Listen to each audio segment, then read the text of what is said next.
मारा गया है भावेश चंद्र राय को। देखिए, बांग्लादेश में जो कुछ भी हो रहा है वो बर्दाश्त से परे हो गया है। इंसानियत के ऊपर एक दाग लग गया है।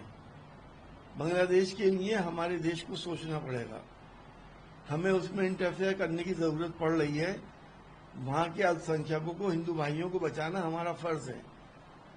हम ही लोगों ने उनको आजाद कराया था। आज वहां पे ये हालात कैसे पैदा हो गए? इंसानियत को तबाह कर दिया। इस्लाम के नाम के ऊपर ये बर्बादी कर रहे हैं, इस्लाम के नाम को बदनाम कर रहे हैं। बांग्लादेश में जो मॉब लिंचिंग हुई है हिंदू नेता की, हम उसकी भर्त्सना भी करते हैं और अपनी सरकार से डिमांड भी करते हैं कि अब पानी सर से ऊपर हो रहा है, सरकार को कोई ना कोई एक्शन लेना चाहिए। मॉब लिंचिंग चाहे कहीं पर ही हो, चाहे वो हिंदुस्तान में हो, बांग्लादेश में हो, पाकिस्तान में हो, हम सबको उसका अपोज करना चाहिए और भर्त्सना करनी चाहिए। सांसद जी, एक बात और है कि संभल में एक डिप्टी एसपी अनूप चौधरी साहब, उन्होंने 52 जुमे और होली की बात की थी। पुलिस प्रशासन ने उन्हें पूरे मामले में क्लीन चिट दे दी। एक पूर्व रिटायर्ड अधिकारी ने शिकायत की थी। देखिए, वो तो पुलिस की वर्दी में एक गदा लेके भी टहल रहे थे। वो अपने को हनुमान जी समझ रहे हैं। पुलिस ऑफिसर और इस लेवल के पुलिस ऑफिसर सबका होता है।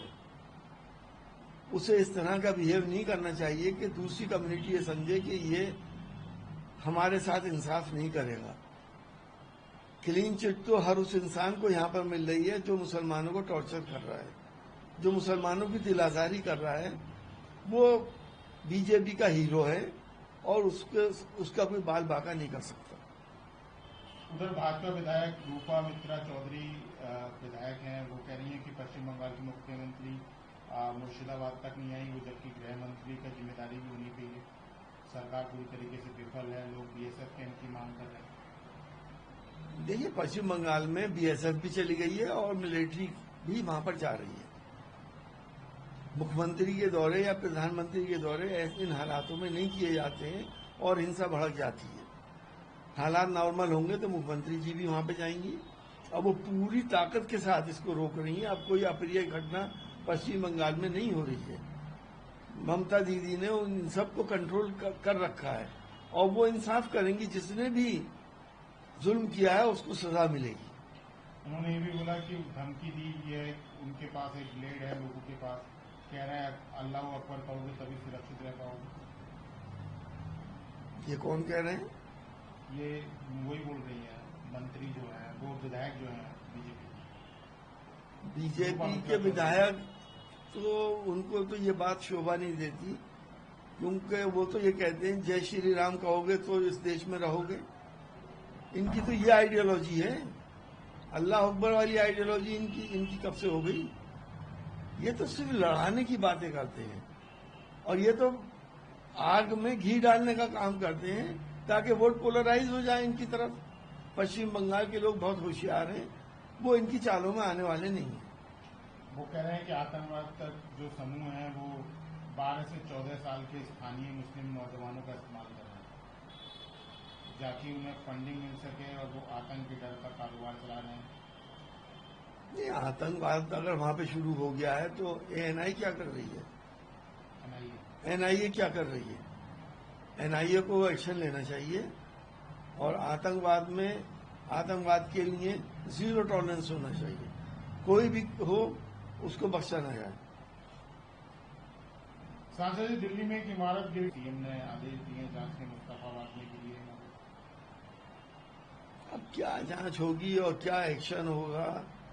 इमारत थी, वो गिर गई, गिरती रहती है, पुरानी इमारत होगी, ध्यान दिया नहीं होगा। अब इसमें हम क्या कह सकते हैं भाई?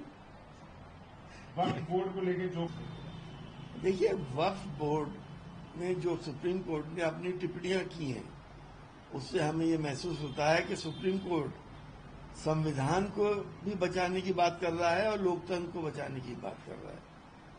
सुप्रीम कोर्ट से ही सबको उम्मीदें हैं, तमाम सेकुलर हिंदू और मुसलमान और दलितों को, कि सुप्रीम कोर्ट ही इस देश के लोकतंत्र को बचा पाएगा। अन्यथा हालात इस वक्त नाजियों वाले हिटलर से भी बुरे हो रहे हैं। देखिए, हमारे हिंदुस्तान की परंपराएं रही हैं कि हम धार्मिक स्थलों का सम्मान किया करते हैं, लेकिन ये दौर ऐसा आया है 11 साल से कि जहां ना धार्मिक स्थलों का सम्मान है और ना ही धार्मिक परंपराओं का सम्मान है, किसी भी धर्म की क्यों ना हो। आज नतीजे में मंदिर भी तोड़े जा रहे हैं। इससे पहले वाराणसी में भी सैकड़ों मंदिर तोड़ दिए गए, और इसकी वजह ही यह है कि जब मस्जिद टूटती है तो हमारे हिंदू भाई खामोश रहते हैं। अगर हिंदू भाई मुसलमानों के साथ कंधे से कंधा मिला के आवाज उठाएं तो हम सब हिंदू मुसलमान मिलके इन तमाम ताकतों को खत्म करें जो लोग धार्मिक स्थलों का और धार्मिक भावनाओं का और धार्मिक परंपराओं का सम्मान नहीं किया करते।